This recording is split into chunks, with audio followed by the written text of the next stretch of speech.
নমস্কার বন্ধুরা, মিতার রান্নাঘরে আপনাদের আজকের ভিডিওতে অনেক অনেক স্বাগত। আজকে বাড়িতে অনেকটা কাজ আছে, তাই ওই যে ধামা নিয়ে চলে যাচ্ছি ধানের জমিতে। ধান রোয়া হবে আজকে। ধানের জমিতে যাচ্ছি ধামা নিয়ে, ধান চারা তুলতে হবে। কিছুক্ষণ ধান চারা তুলে নিচ্ছি। আপনারা পুরো ভিডিওটা দেখতে থাকবেন এবং ভিডিওটি ভালো লাগলে একটি লাইক করে দেবেন এবং আমার চ্যানেলটি সাবস্ক্রাইব করে দেবেন।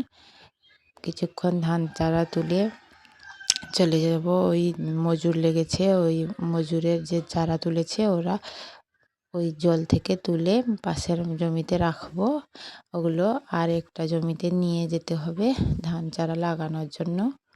ধান রোপণের সময় চারপাশটা অনেক সুন্দর লাগে, জল জল কাদা কাদা হয়ে থাকে চারিদিকে। আর কিছুদিন পরে ধান গাছ যখন লাগানো হয়ে যায় তখন কিছুদিন পর যখন সবুজ সবুজ হয়ে যায় আর একটা দৃশ্য হয়ে যায়, খুবই সুন্দর।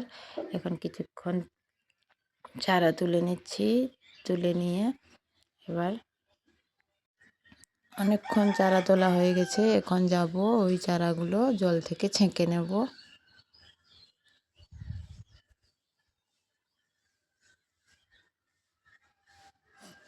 জল থেকে চারাগুলো ছেঁকে তুলছি, ওই পাশের জমিতে রাখবো। ওগুলো আবার পাশের আর একটা জমিতে দূরে আর একটা জমিতে নিয়ে যেতে হবে লাগানোর জন্য। সবগুলো চারা এইভাবে তুলে দিচ্ছি। অনেকটা কাজ হয়ে গেছে আজকে।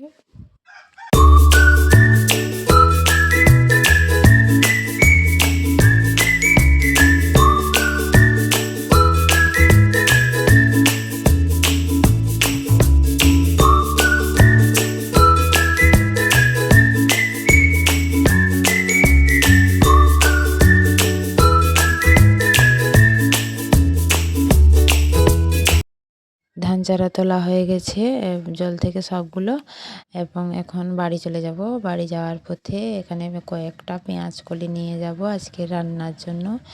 পেঁয়াজ বেশি লাগানো হয়নি, 3টে কি 4টে লাইন লাগানো হয়েছে, পাশে আরও বিনস লাগানো আছে। এই পেঁয়াজ কলিগুলো ভেঙে নিয়ে যাচ্ছি রান্নার জন্য।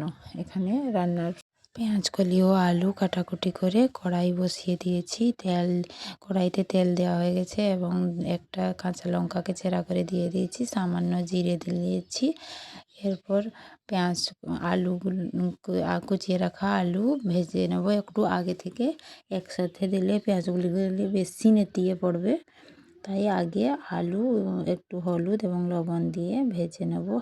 সামান্য ভেজে নেওয়ার পর পেঁয়াজ কলিগুলো দেব।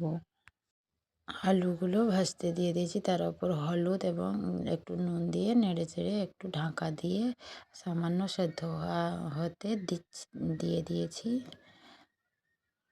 কিছুক্ষণ পর ঢাকা তুলে আর একটু নেড়ে চেড়ে আলুগুলো একটু সেদ্ধ হয়ে এসেছে।